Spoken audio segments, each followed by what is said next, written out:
What's up, everybody? Today I want to record some gameplay while talking about spirituality.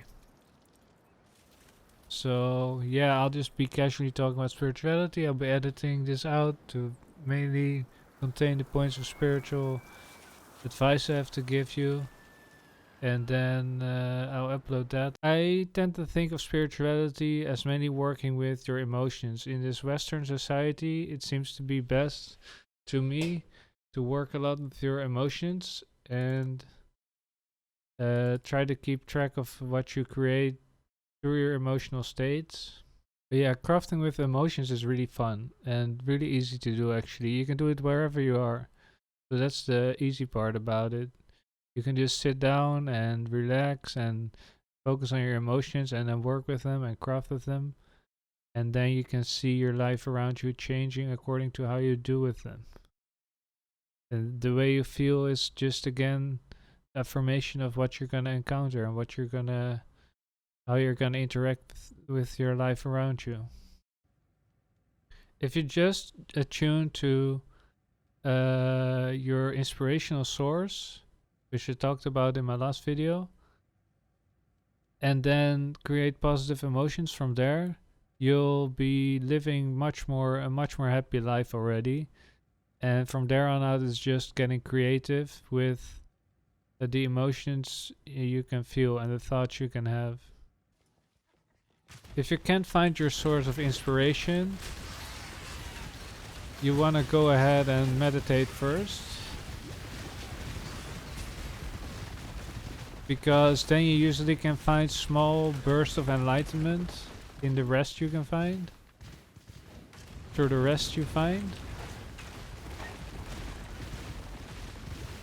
And once you get a hold of those small bursts of enlightenment, you can really start to get into tune with your emotional development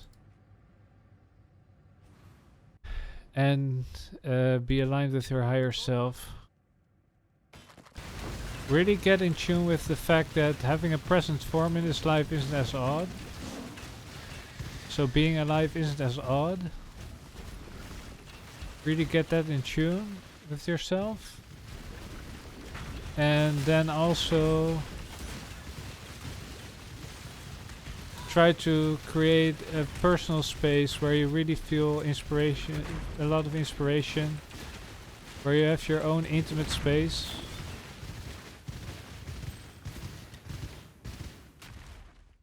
Your own intimate space of creativeness, of inspiration.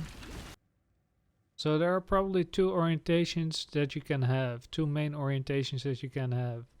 One is to really let yourself, to extract yourself from what's happening around you.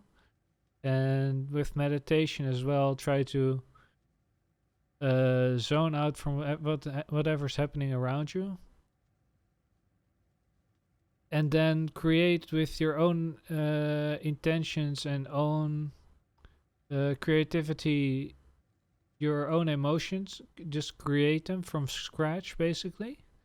That's one orientation. And the other orientation is to be more in tune with what is happening around you, which is much more conditional though, so that may set you back a little bit.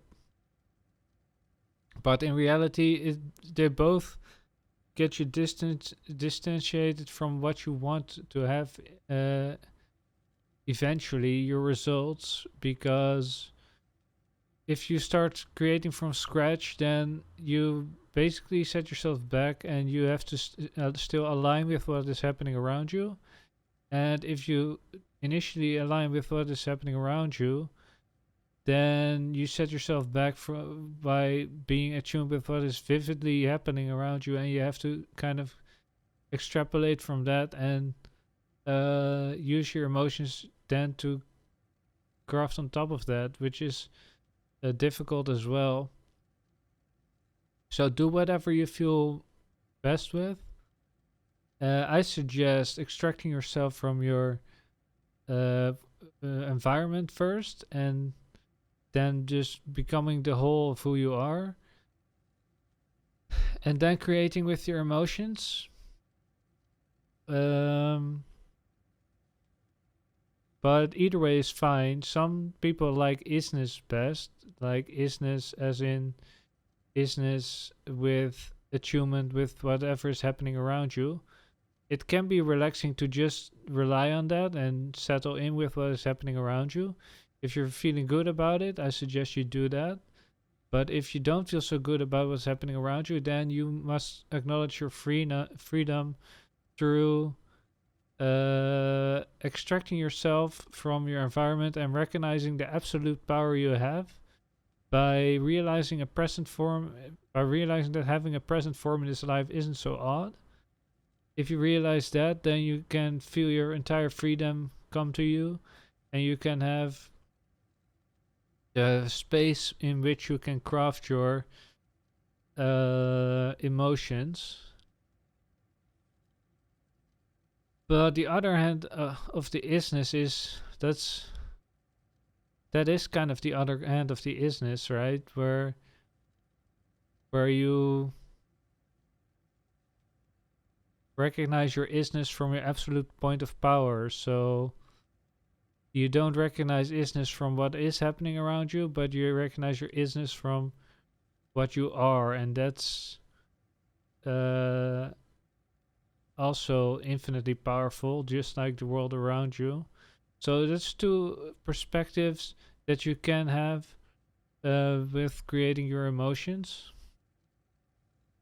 and being creative with your emotions, especially. So I suggest you try either one of those. Okay, guys, I'm nearly done editing this short video. I just want to give it a quick outro. So thanks a lot for watching, guys, and I hope you guys found some inspiration watching this video. I know it did a lot for me, the content that I described here. It meant like the world to me when I started being spiritual and started getting into spirituality. So I hope this helps many of you. And yeah, please like and subscribe, and I'll see you guys on the next one.